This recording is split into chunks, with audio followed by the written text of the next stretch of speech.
Hey everyone, welcome back to another episode of EHS Concepts, the Ways of Safety. I'm your host, Ryan Rinehart, coming to you from the heart of Missouri on a very cold February evening in 2026. So if you're new here, we dive deep into all things environmental health and safety, keeping it real, actionable, sometimes a bit sarcastic, because let's face it, safety doesn't have to be boring. It doesn't.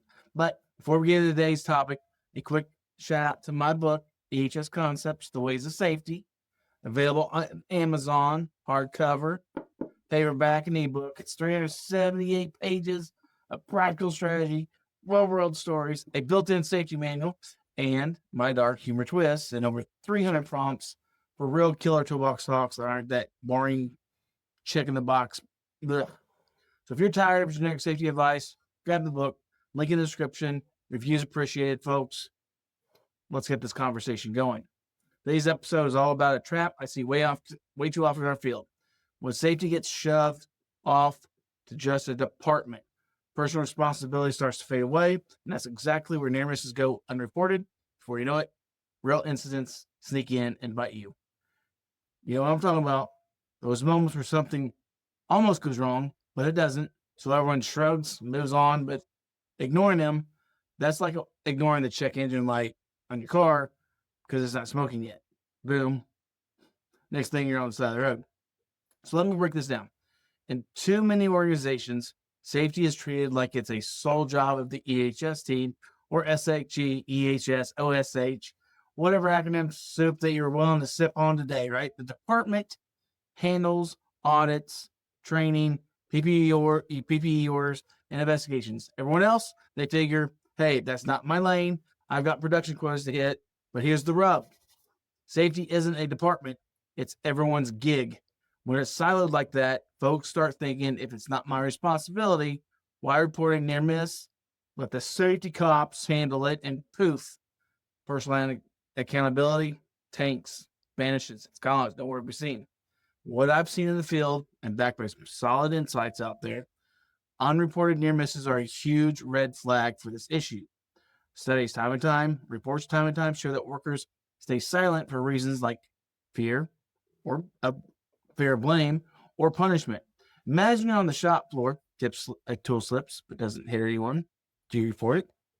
If you think you're going to get written up, you definitely aren't. Or if the process is a bureaucratic nightmare, nah, you're going to keep quiet. Some other big ones. Thinking the near miss is no big deal. Lack of clear reporting. Especially the procedures, or a crappy safety culture where leaders don't act on reports. In healthcare, for example, they found that confusion around what even counts as a near miss keeps reports low, and old school no mistakes mindsets make people scared to speak up. And the consequences, brutal. Unreported hazards ramp up injury risk. Mess with workers' comp claims, tanks morale. It can even lead to legal headaches. No one wants that. I've got a personal story from my Navy days. We had a close call with some equipment that could have been disastrous, but because the culture was reported or you're going to regret it, we fixed it fast. No department mentality there. Everyone owned it.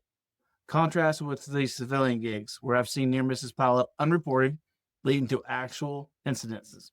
One time, a team ignored slippery floors because maintenance handles that, and boom, slip and fall, busted head, downtime, the works.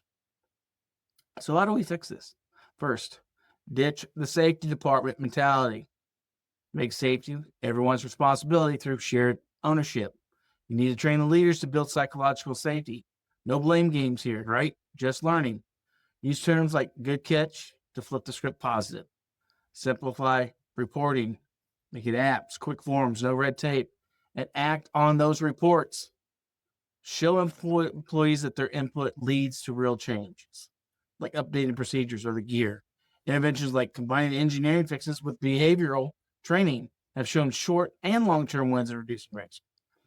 In my book, I dive deeper into building that culture. Chapters integrate EHS into daily ops, using AI for predictive stuff, and real stories where personal responsibility turn potential disasters into non-events. If this resonates, let's debate it. Let's have a conversation. Got a gripe about department silos? A hero story where everyone stepped up, or thoughts on where our profession should go to make safety personal again? Come on as a guest. I've got a script template that I'll send to you. We can rabbit hole all we want and get back on track. Reach out via the links below. Thank you for tuning in, folks. Stay safe. Own your safety. And remember, we don't need safety cops. We need a team where everyone goes home whole. Please like and subscribe. Drop a comment.